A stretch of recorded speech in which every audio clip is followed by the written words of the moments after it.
All right, gang, it is 10 o'clock in 10 seconds. Let's go ahead and get started. It's a beautiful day today, so let's kind of wander around outside a little bit while we chat about kind of the tail end, hopefully, of our recreation Mosaic system across the United States, and have a good time. Are there any announcements for the good of the cause while we're shifting to a war footing heading outside? Make sure to keep your notes out and available. Any extra credit opportunities you guys are aware of that I might not be? Excuses to go play around outside, learn about recreation management by doing it?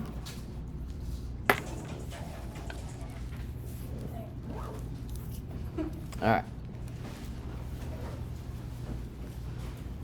So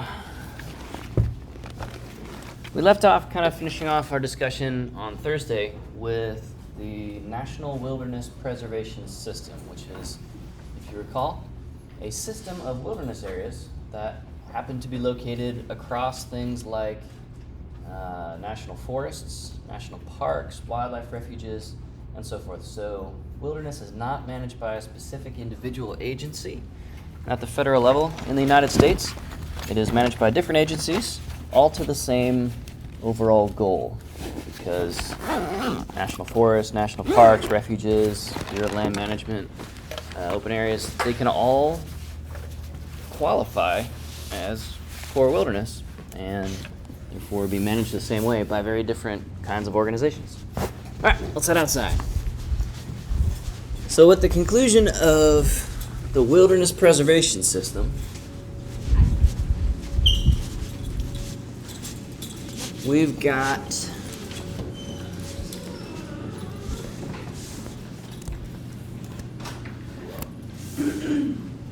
a whole bunch of additional sort of things that kind of orbit around the edges of people's awareness in terms of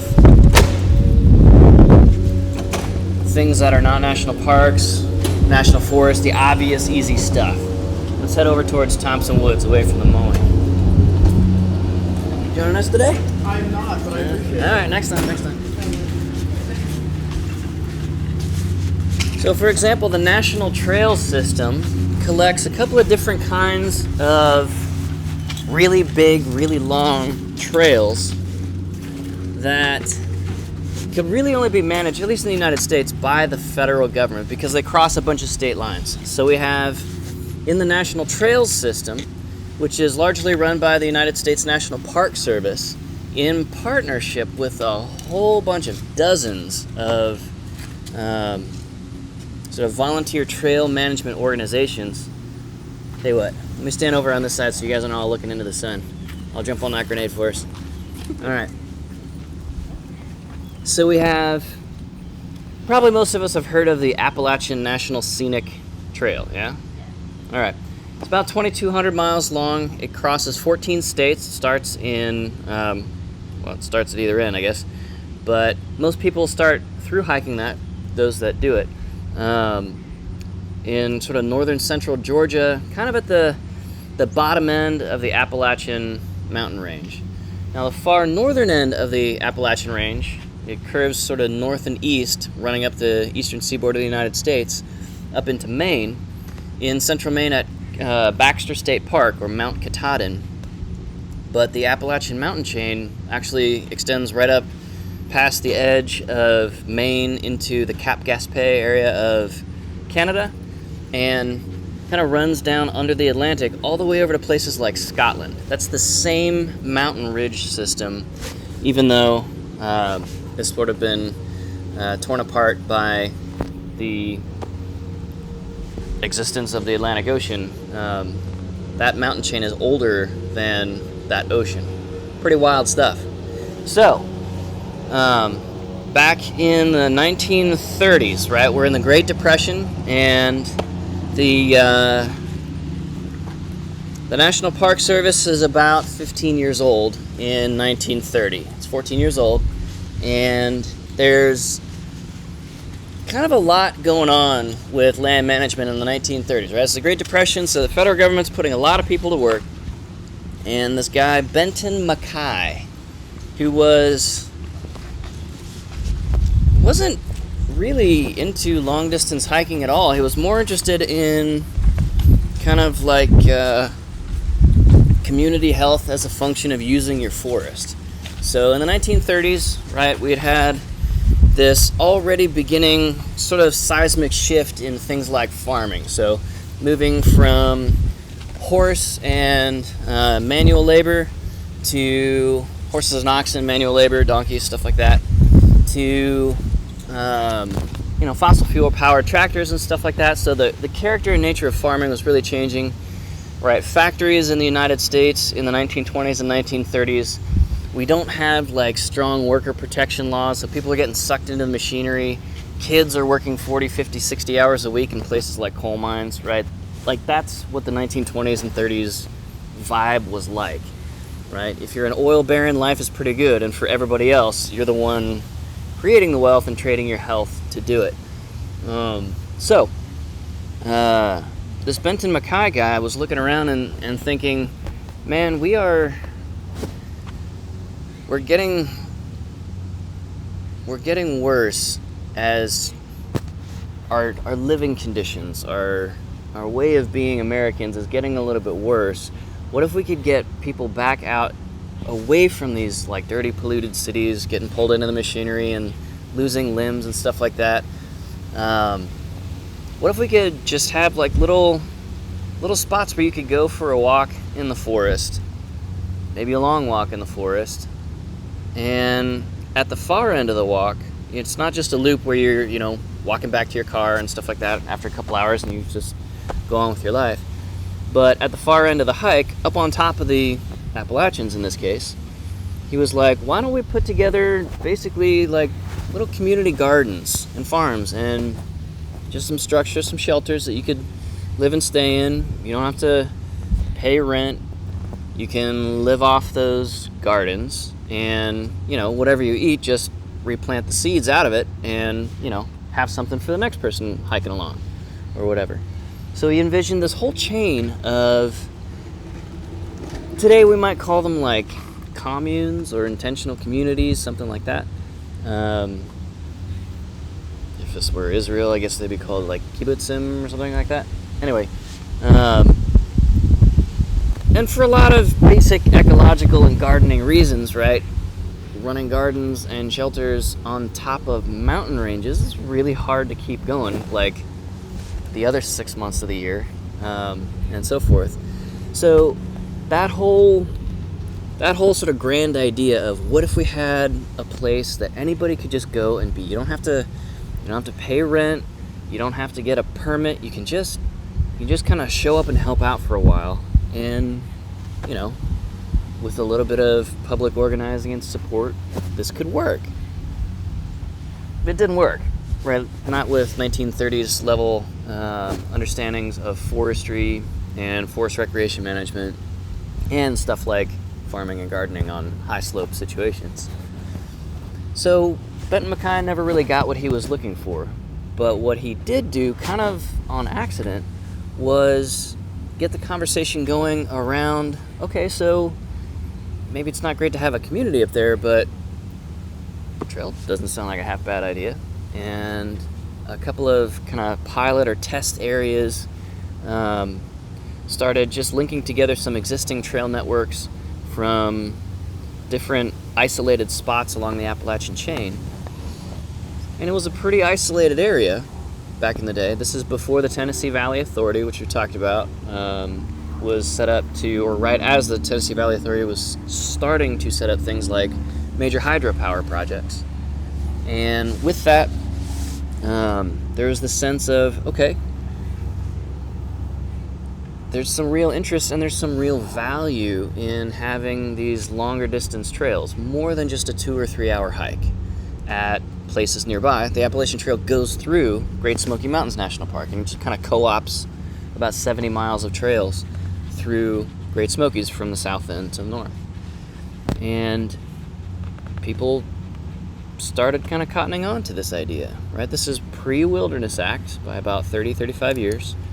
And it just seemed like kind of low-hanging fruit. Like, a lot of sections of trail already existed. We just needed somebody with the authority to hook those existing parts together and then keep the whole thing running. And by keeping it running, we're talking trail maintenance, safety patrols, stuff like that. So the United States National Park Service, again, only about 15, 20 years old in the mid-1930s. Everybody kind of looks to them and says, well, the federal government does everything that is interstate commerce and manages all the flowing waters of the United States, because those flowing waters connect across multiple states, right? Watersheds are no respecter of political boundaries and stuff like that. And so out of that, Congress set up the National Trails System. And in their wisdom, they created a couple of different flavors or species of national trails. So the Appalachian National Scenic Trail is evidence of one of those major three kinds of trails. So we've got National Scenic Trails, like the Appalachian Trail, and the Pacific Crest Trail, which runs from the Mexican border down in the desert all the way up to Manning Provincial Park at the border with Canada, through the Sierra Nevada mountains of eastern California. Really, really pretty and scenic. There's also the Continental Divide Trail at 3,100 miles, which basically runs through the Colorado Rockies and Montana and places like that. Also connects north to south. Then we have National Historic Trails that don't automatically have anything to do with pretty scenery, like the Appalachian Trail or the Pacific Crest Trail do.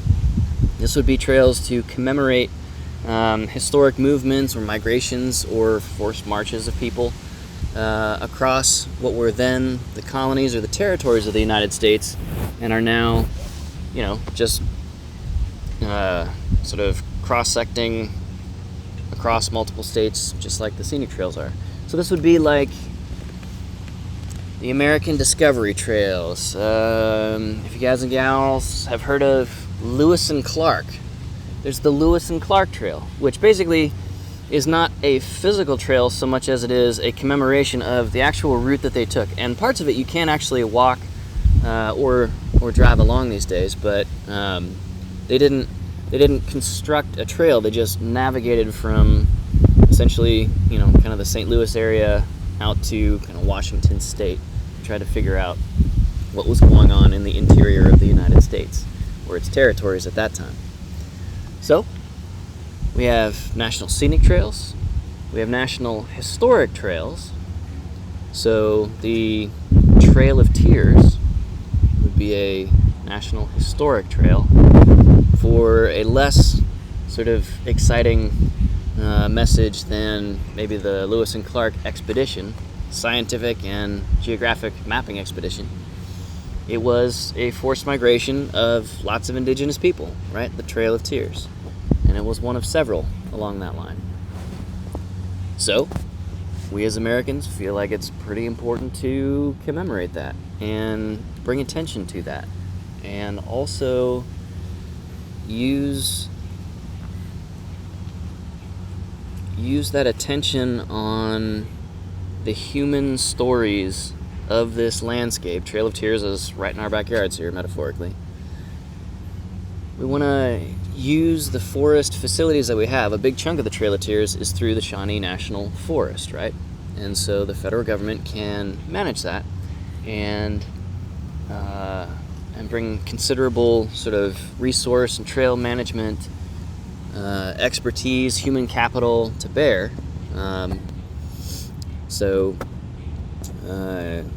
Kelly Pearson, Alyssa, the gal doing trails and wilderness coordination here on the Shawnee now,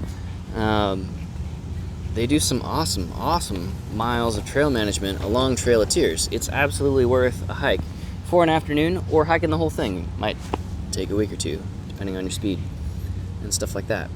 So, we can use the expertise of the Forest Service to help have more human conversations about what does it mean to be an American?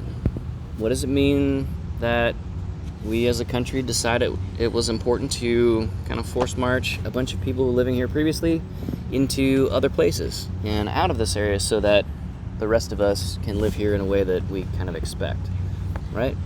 That's kind of a loaded conversation to have, but it's an important one. We don't want to forget how we got to where we are, and we don't want to downplay any of the other stories beyond what sort of the minimal amount of time that can be spent on like the full set or suite or variety of American stories that'll fit into like elementary school education or junior high school civics class, that kind of thing. Okay? So, all that to say, the National Historic Trails can be for very positive things or they can be for very uncomfortable things, but they are all important things. All right? And just helping to sort of continue that conversation. What does it mean to be an American? How do we want to be Americans going forward?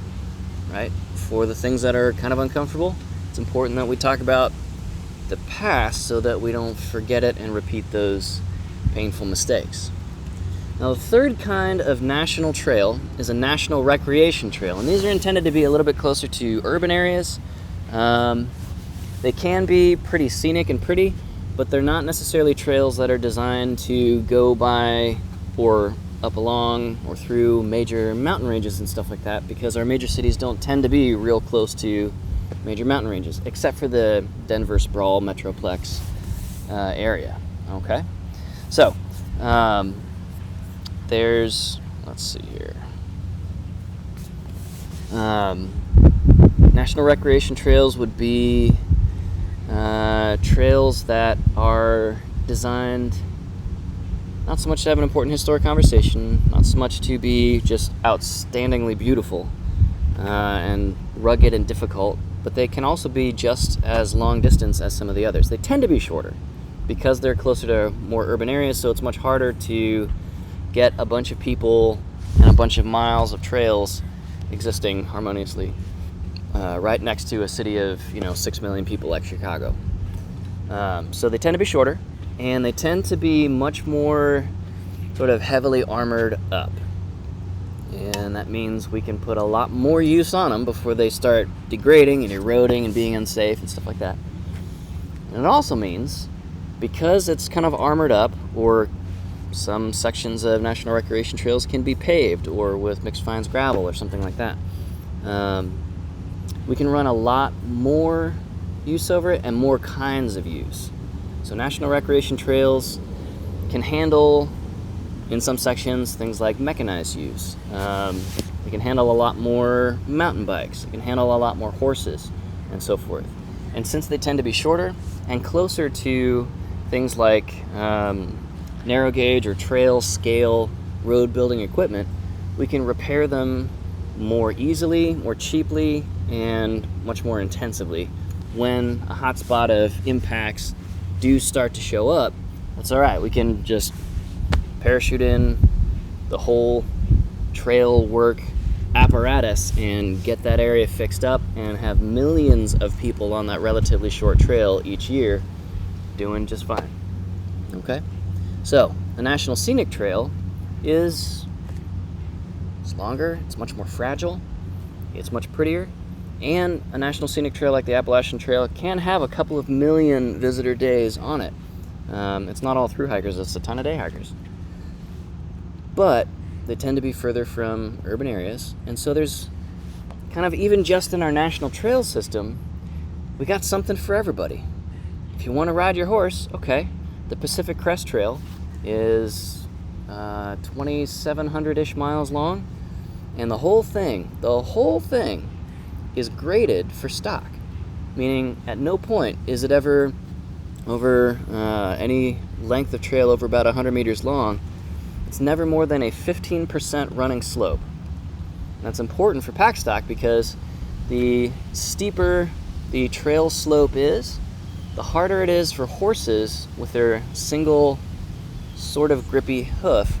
It's harder for them to go safely down slopes. If they're going up the slope, right, they can sort of dig that hoof in, sort of needle that hoof into the soil of the trail, and sort of push their way up. It's exhausting, but it's reasonably safe. Going down slope, the angle or the cant of the hoof is sort of in parallel with the ground, which is a really, really, really bad situation, right? Their hoofs are made of the same keratinous material as your fingernails and your hair.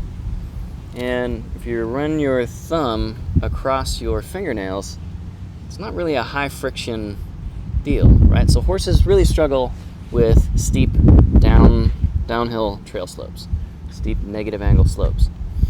And that's okay.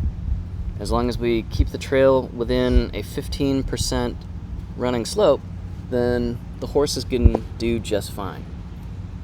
So that's awesome. That's really awesome. With the historic trails, we can have history buffs and families who don't know much about that history walking along the trail and thinking about, talking about, learning about what the trail is created to sort of commemorate or explain or teach or facilitate. Let's make a hole so folks can get on through. So even just in the National Trail System, we have kind of a microcosmic version of this whole Mosaic idea, right? At large scale, at the national extent, we have national forests versus national recreation areas versus grasslands versus national parks versus national wildlife refuges and so forth, right? Something for everybody, something for every kind of necessary land management as well. And then the National Trail System is a similar kind of microcosm of that. In a similar way, we have the Wild and Scenic Rivers system. All right, so that was created in 1968, and we have wild rivers, which are like flowing wildernesses, and we have scenic rivers, which sound a lot like scenic trails. Okay? And so wild and scenic rivers tend to be run by the United States National Park Service, and certain sections of rivers can be managed by other agencies as well. So, for example, the Snake River headwaters flow out of the national the national forests of the Greater Yellowstone ecosystem around Yellowstone National Park, and then those combine and flow as the Snake River through Grand Teton National Park.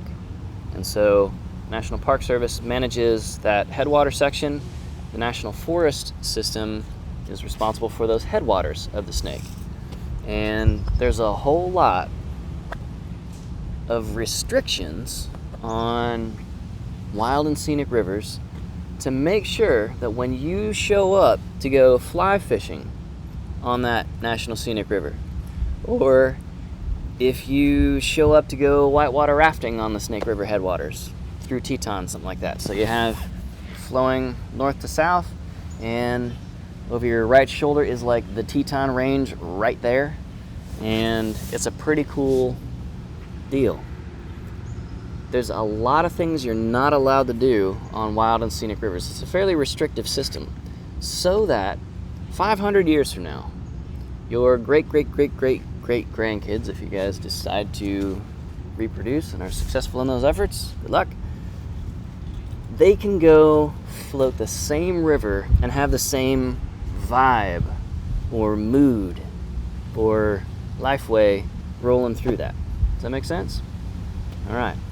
So, the Wild and Scenic River System is meant to preserve the most natural sense of rolling through or floating through all of those riverine ecosystems. And that means we're not using it as a working river. It's not hauling millions of tons of freight like the mighty Mississippi or the Ohio River or anything like that. And that's a sense of, okay, we have different rivers for different uses, okay?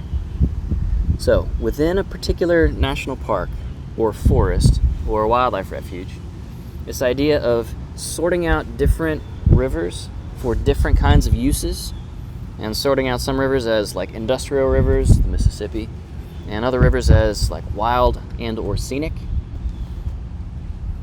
that's called zoning, okay?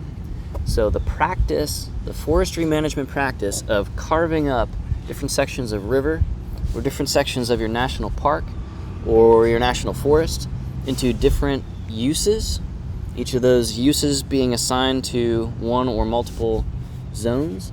And there can be zones for hiking exclusively, and then a zone right next to it for hiking and camping and backpacking, and then a camping and horseback riding zone right next to that. This is super important, and this is how the Mosaic system actually works, how it gets set up, how it gets actualized from just being an idea of, oh, we should have lots of opportunities for every different kind of person to use our forests, our mountains, our rivers in every different kind of way collectively as a society. Okay? So, we have a couple of specific special designation systems: the National Trail System, the Wild and Scenic River System, special designation or special project areas or labels. And these are great examples to sort of illustrate or underscore the idea and the day-to-day management practice of zoning, right? So this is no different than in forest resource management, where you have, a compartment of a certain kind of, timber, and it's been managed for the last 25 or 50 years, whatever the rotation length is for that area. And so that area is really enriched in that particular economic value. It's got lots and lots of high quality board feet of fill in the blank short list of species. Okay? But the compartment right next to it, maybe the watershed right next to it, maybe has a different overall aspect, a different facing, and it faces the south more, so it's sunnier and hotter and drier, versus this other compartment that is a little bit wetter, a little bit cooler, hangs onto its snow a little bit longer, right? So a north-facing watershed would be characteristic of that.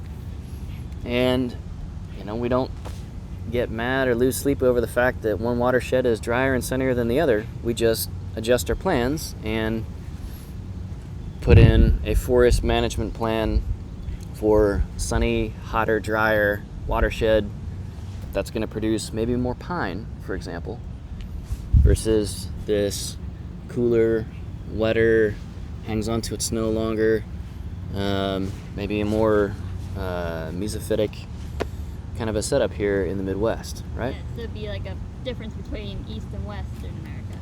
Yeah, very similar idea. And we're not going to try and homogenize everything to use all of these different compartments with their meaningfully different characteristics in the same way, just like how we're not going to try and fit the same uses onto all of our different kinds of trails, because they're not good for that, right? The Lewis and Clark Trail, most parts of it are through the Great Plains. You're just walking through grass. Like, that's kind of fine for the first couple of days, and then you're like, okay, I've kind of got what it's like to roll through the Great Plains. Let's go find something more exciting, more interesting. It's a lot of cornfields, like a lot of cornfields for like 1,000 miles. Like, that's not a lot of fun to walk, right? For 1,000 miles straight. Ugh. But there's some important stuff going on with the story of the Lewis and Clark trek or expedition. So that's kind of how and why we do all of that way. So, National Trail System, National River System, and zoning. And zoning brings us to this idea of the recreation opportunity spectrum. We want to make sure that across Shawnee National Forest, we have a variety of meaningfully different opportunities. A lot of different zones, practically speaking. And the river-to-river trail is gonna cut through a couple of those zones and be kind of like a mini zone unto itself. All right, a long, thin little strip or ribbon of a zone. And then we've got super primitive kinds of land uses, and then super developed or urbanized kinds of land uses at opposite ends of that spectrum. And we can just kind of sort zones onto that spectrum, even just visually, with a wide band and a bunch of post-it notes, one for each zone, and just kind of see, all right, this National Forest, the Shawnee, has a ton of stuff in wilderness acres. A lot of the Shawnee is designated wilderness. And we don't have much at all in like industrial forestry operations, timber extraction kind of stuff. So we're a little bit heavier tilted onto the recreation side. That's awesome for recreation, but for everybody trying to make a living in timber resource forestry in Southern Illinois, it's kind of crazy that we don't have much serious timber extraction from a national forest. One of its 6 primary purposes being timber production and extraction, right? So, we use zoning to set up heterogeneous uses in specific areas and go hard on that particular zone's mission or use or designation within that zone. Understanding that other uses can be excluded from that zone because there's another zone right next door or nearby that is for that other desired use. Recreation versus timber extraction. Okay? Cool. And so we use the recreation opportunity spectrum to evaluate how heavy are we, how light are we on the primitive versus the developed, the non-extractive use versus the consumptive use, et cetera, et cetera. All right, so recreation opportunity spectrum, often abbreviated or referred to as the ROS. And there are multiple different spectra. Every place is going to set up its own. It doesn't have to be completely standardized, so I'm not going to worry about memorizing that stuff to be standardized. So just some basic stats breakdowns on the National Trail System before we transition to our remaining stuff, like state level stuff. The National Trails System Act of 1968, which was created the same year as the Wild and Scenic Rivers Act of 1968, encompasses over 800 trails. So, Appalachian National Scenic Trail, Continental Divide Trail, Colorado Trail, the International Appalachian Trail going up into Canada. There's an extension of the Appalachian Trail down to the south that goes out the southern end of Georgia, down the Florida coast and all the way out to Key West. Pretty cool. There's the Mountains to Sea Trail, which runs from Great Smoky Mountains National Park eastward through North Carolina, just straight east, and then makes a hard turn, and the last, I think, 100 miles of it are along the outer shore of Barrier Island off the coast of North Carolina. The, let's see, Lewis and Clark Trail, not generally a hiking trail, but it is a connected system. It's 3,700 miles. That's really, really long. That's 600 miles longer than the longest national scenic trail. So triple crowners are people who hike all three, or through hike all three of the national scenic trails: the AT, CDT, Continental Divide Trail, and the PCT, Pacific Crest Trail. And each of those takes about 6 months on average. The women's speed hike of the Appalachian Trail, the record, I think it was just broken like a week ago. Oh, I saw that. Yeah. Oh my god, I saw that. Yeah. So that's an average of more than 50 miles a day for like 38, 39 days. That's bananas.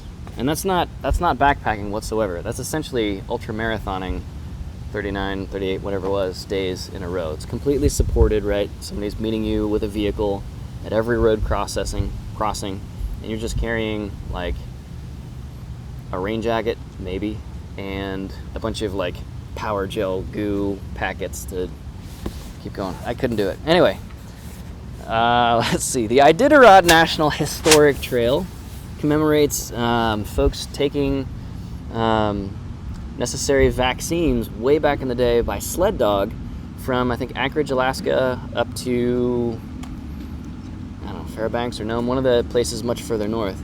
If you saw the movie Balto. Yeah, exactly. It's Balto the Trail. That's a real thing. And every year there is a long-distance sled dogging race called the Iditarod that essentially commemorates that mail run, because the United States Postal Service, as laid forth in our Constitution, is a service, not an agency, like our military. So we spend a lot of money to make sure that everybody, all of us fellow Americans, have timely access to our mail. And vaccines, when they were first invented, it was important to get that up to people who were starting to die. I think it was Spanish flu, maybe? I need to do some more research on that. Anyway, so the Iditarod National Historic Trail is amazing. Side story, did a research project up in Denali National Park. Sled dogs are insane. They're working animals. They are bred to have absolutely bonkers level of energy. So if you ever go to Denali National Park, in the summer, when it's sunlight for 23 and a half hours a day, those dogs are barking all of those 23 hours constantly. Like, they have to take the dogs out and run them, otherwise they will just kind of vibrate themselves apart. They have so much, they're bred to be so high output. They're essentially world level racehorses in canine format. They're a lot of fun. They're super sweet, they're extremely intelligent, and they're just utterly bonkers. It's from sled dogs that we get the expression 3-dog night, meaning it's so cold I had to sleep with 3 of my sled dogs so that none of the 4 of us would freeze solid by morning. That's a sled dog derived expression.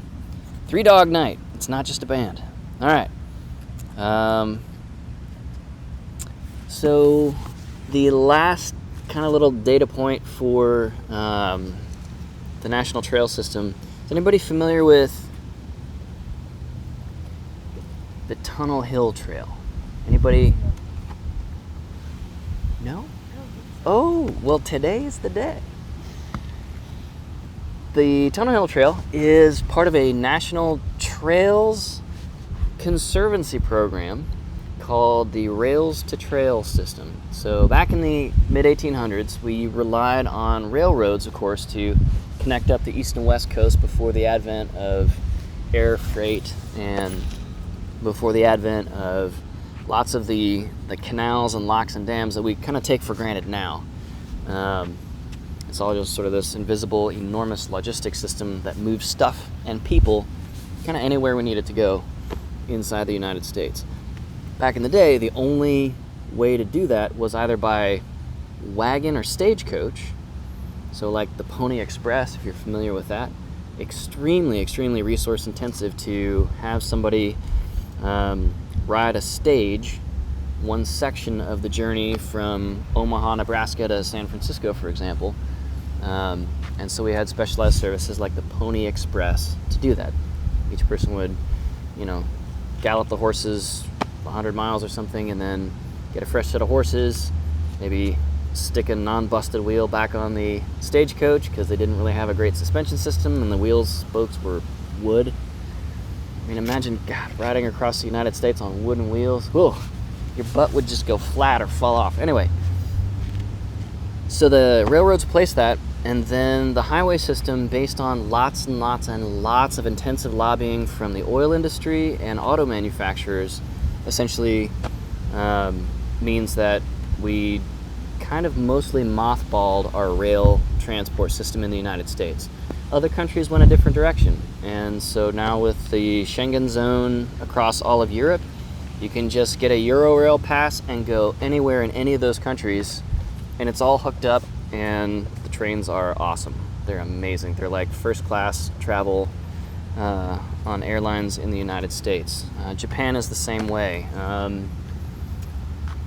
China has proposed a rail system to connect across the Arctic at one point to North America. Like, you can do a lot of amazing stuff with rail.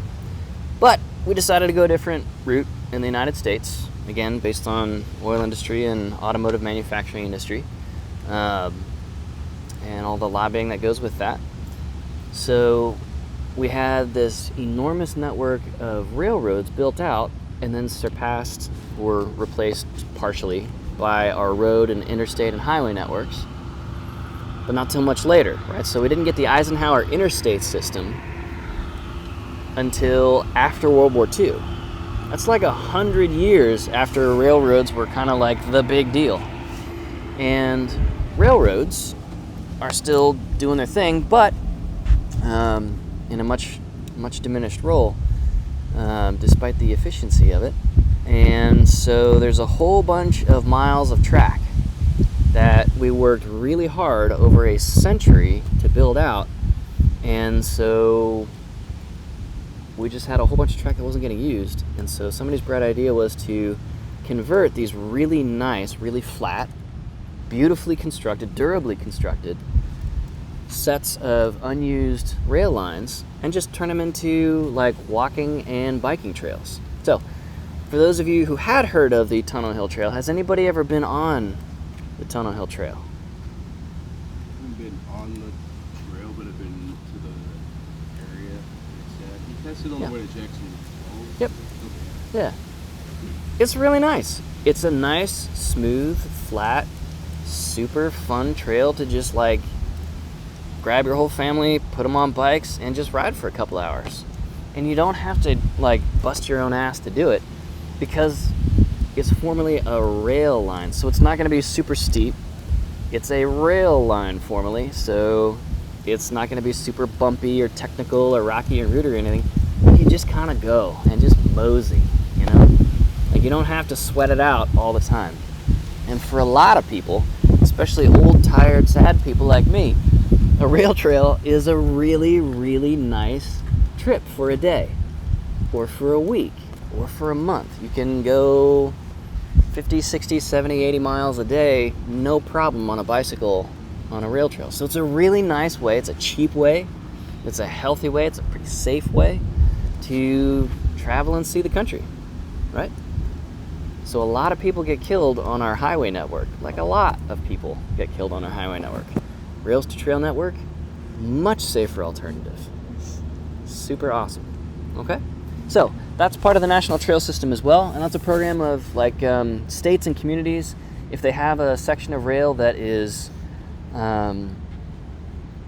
constructed and has been used for the better part of a century or whatever, but it's not being used anymore or not being used currently, it's really cheap to just pull out those the rails and the railroad ties and kind of just recompact that, the built-up rail line subsurface and surface and turn it into a trail, no big deal. And it's also really cheap, if we ever needed to convert it back to a functional rail system. Putting in ties and so forth, like the expensive, the difficult, the heavy earthwork has already been done like 100 years ago, and it doesn't really go away with proper maintenance. So it's a really nice way to kind of bank a resource just in case we ever need it. In the same way that the Eisenhower interstate system, every interstate has sections of it that are straight and flat for 1 mile. And every X number of miles along the interstate system, there is one straight and flat mile. And then it, continues to curve on and so forth. Just in case our air bases all get destroyed in some nuclear conflict with, not Soviets anymore, but Russia or China or Pakistan or India or Israel or Iran or North Korea, any of the places that have nuclear weapons, France, UK, it's a depressingly long list. But anyway, even if all those air bases get destroyed, our entire interstate system is a whole series of runways. So the Rails to Trail system is a similar kind of banking. It's a similar kind of insurance policy, so to speak, of if we ever need to reconvert back to rail, or if somebody invents a sustainable hyperloop system, which is a rail system inside of a vacuum tube, so there's no air resistance. You can go 300, 400, 500 miles an hour on those bullet trains. We can do it. So maybe we'll have a Tunnel Hill hyperrail network someday. Maybe not. All right, so National Trail System, National Scenic and Wild Rivers. Cool. That's about it for our federal level agencies and organizations, as well as special designation projects. So the last would be Tennessee Valley Authority, Army Corps of Engineers, all these hydro projects. So for example, Rend Lake, right up the road from us, is amazing habitat, and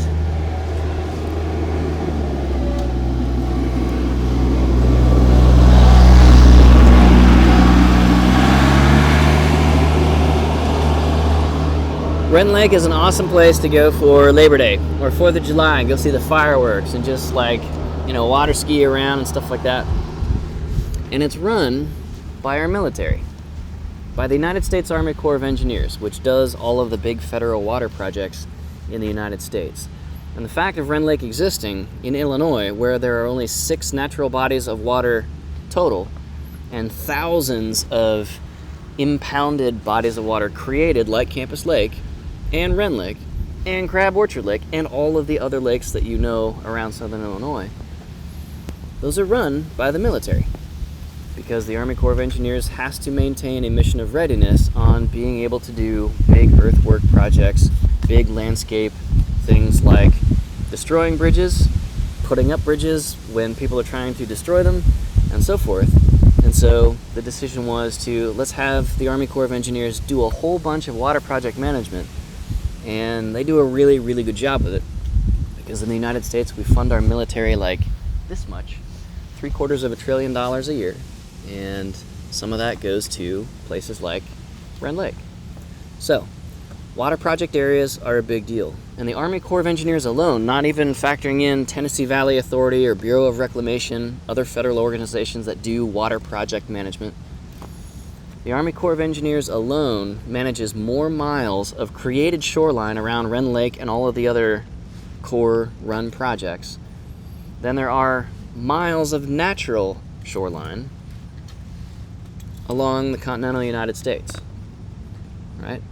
So we've created more than there is naturally total.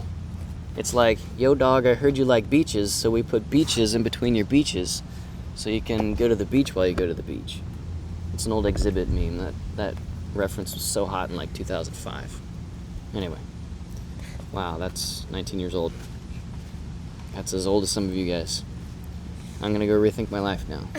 On that note, it's about time to finish up. So that's it for today. We'll pick it up with state level stuff on Thursday. Sound good? All right, cool.